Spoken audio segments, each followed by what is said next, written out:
दोस्तों आज इस केस में हमें वो सारी हैवानियत देखने को मिलती है जो केवल एक राक्षस ही कर सकता है। और यकीन मानिए, जब आप भी इस केस के बारे में सुनोगे तो आपका भी कलेजा दहल जाएगा। तो क्या है पूरी कहानी, अंत तक बने रहे मेरे साथ। और अगर इससे पहले आपने अपने भाई के चैनल को सब्सक्राइब नहीं किया तो प्लीज़ सब्सक्राइब कर लें और बेल आइकन को भी दबा दें। तो चले आज की कहानी शुरू करते हैं। दोस्तों तारीख थी 5 जून 2023। मुंबई में स्थित मीरा रोड के गीता नगर फेज 7 आकाशदीप बिल्डिंग के कमरा नंबर 704 में काफ़ी बदबू आ रही थी। तो साथ ही कमरा नंबर 702 ने अपने घर वालों से कहा कि घर में काफ़ी बदबू आ रही है। कोई चूहा तो नहीं मरा है। घर पर काफ़ी साफ सफाई करने के बाद भी बदबू नहीं गई। तो उसने अपने घर वालों से कहा कि बदबू हमारे घर से नहीं, साथ वालों के घर से आ रही है।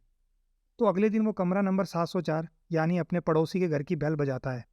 काफ़ी देर तक कोई नहीं आता है, लेकिन उसे परफ्यूम छिड़कने की आवाज़ आती है।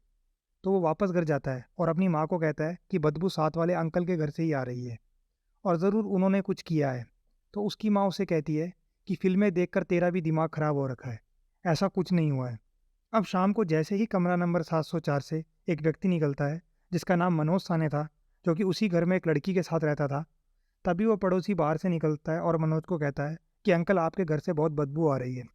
शायद आपके घर में कोई चूहा मरा होगा। आप साफ सफाई नहीं करते क्या? तो मनोज इतना कह के निकल जाता है कि अभी मुझे कोई काम है, मैं आके देख लेता हूँ। दोस्तों अब तारीख 7 जून 2023 जब बदबू बहुत ज़्यादा बढ़ जाती है तो वहीं मनोज सानी के पड़ोसी सोसाइटी के प्रेसिडेंट को फ़ोन कर देता है कि कमरा नंबर 704 में बहुत बदबू आ रही है। अब जैसे ही सोसाइटी का प्रेसिडेंट 704 में आता है तो उसे भी बहुत गंदी दुर्गंध आती है और वो तुरंत मुंबई पुलिस को फ़ोन कर देता है। उस समय मनोज साने घर पर नहीं होता है। पुलिस जैसे ही उस घर का दरवाज़ा खोलती है तो उन्हें घर पर 3 नीले रंग के थैले, 2 बड़ी बाल्टियाँ, कुकर और एक मिक्सर ग्राइंडर और एक वुड कटर मिलता है। और जब थैलों और कुकर के अंदर हाथ डालते हैं तो उसमें से मांस के टुकड़े मिलते हैं और किचन की स्लैब में बालों की चोटी मिलती है, जो कि किसी लड़की की थी। अब पुलिस को पता चल चुका था कि ज़रूर इस घर में बहुत बड़ी वारदात को अंजाम दिया गया है। अब मनोज साने लिफ्ट से अपने कमरे की तरफ आता है तो वो देखता है कि घर का दरवाज़ा खुला है और पुलिस उसके घर पर है। तो मनोज वापस भागने की कोशिश करता है। तो वहीं उसका पड़ोसी और पुलिस उसे देख लेते हैं और उसे पकड़ लेते हैं। और अब मनोज पुलिस के कब्जे में था। और मनोज से जैसे ही पूछा गया ये चोटी और मांस किसका है, तो मनोज कहता है कि ये सरस्वती वैद्य, जो कि मेरे साथ इसी कमरे में रहती थी। अब पुलिस मनोज को कस्टडी में ले लेती है और अब पूछताछ का सिलसिला शुरू हो जाता है और शव के टुकड़ों को फोरेंसिक जांच के लिए भेज देते हैं। अब बारी थी मनोज साने के बयान की। अब मनोज अपने जुर्म का काला चिट्ठा खोलना शुरू करता है। वो बताता है कि सरस्वती उसे अनाथालय में मिली थी और वो उसे अक्सर मिलने जाया करता था। और जब सरस्वती 18 साल की हुई तो वो उसे अपने साथ घर पर ले आया। और पुलिस के दिए गए बयानों में वो ये कहता है, सरस्वती उसकी बीवी नहीं थी, वो उसे अपनी बेटी की तरह मानता था और मैंने सरस्वती का खून नहीं किया है।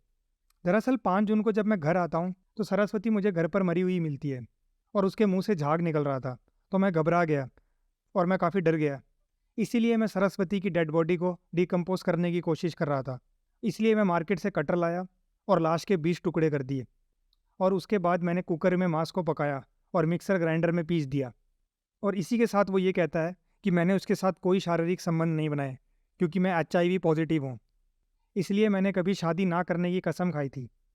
अब यकीन मानो, जब पुलिस ने इसके बयान सुने तो वो भी इसी सोच में थे, आखिर को इतने हवान कैसे हो सकता है। अब पुलिस अपने एंगल से जांच शुरू करती है।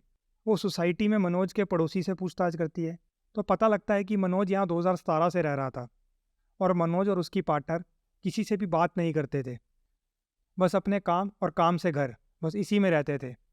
और उन्होंने ये भी बताया कि मनोज 2-3 दिन से कुत्तों को खाना भी डाल रहा था। अब पुलिस समझ गई थी कि वो सरस्वती के मांस के ही टुकड़े थे जो मनोज कुत्तों को खिला रहा था।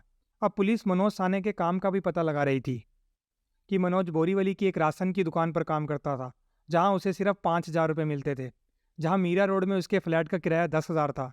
तो पुलिस उसके इनकम सोर्स का पता भी लगाती है तो पता चलता है कि मनोज का एक फ्लैट भी है जहां से उसे 35,000 रुपये आ रहे थे। अब पुलिस अनाथालय भी जाती है तो पता चलता है कि मनोज अक्सर वहां आता और सरस्वती के लिए चॉकलेट और काफ़ी खाने पीने की चीज़ें लाता। और जब हम सरस्वती से पूछते कि ये कौन है तो वो उन्हें मनोज को अपना मामा बताती थी और कहती थी कि जब मैं 18 साल की हो जाऊंगी तो वो मुझे यहाँ से ले जाएंगे। अब सरस्वती की 3 बहनें भी सामने आती हैं और वो पुलिस को बयान देती है मनोज और सरस्वती की शादी हो चुकी है मनोज ने ये बात इसलिए छुपाई क्योंकि मनोज 56 साल का था और सरस्वती 34 साल की थी। दोनों की उम्र में करीब 22 साल का फैसला था, इसलिए बात छुपाई गई। बहरहाल इस केस में रोज़ नए खुलासे हो रहे हैं। अब पुलिस ने मनोज साने के फ़ोन को भी चेक किया है, तो उसमें सरस्वती की चोटी की फ़ोटो मिली और गूगल हिस्ट्री चेक करी तो पता चला कि मनोज डेड बॉडी को डीकम्पोज करने का तरीका सर्च कर रहा था। बहरहाल इस केस की जांच चल रही है। बाकी आप इस दरिंदे को कौन सी सज़ा की मांग करते हैं, मुझे कमेंट करके ज़रूर बताएं। इसी के साथ आज का वीडियो ख़त्म होता है। वीडियो अच्छा लगा तो इसे लाइक करें, शेयर करें, सब्सक्राइब ज़रूर करें। जय हिंद, वंदे मातरम।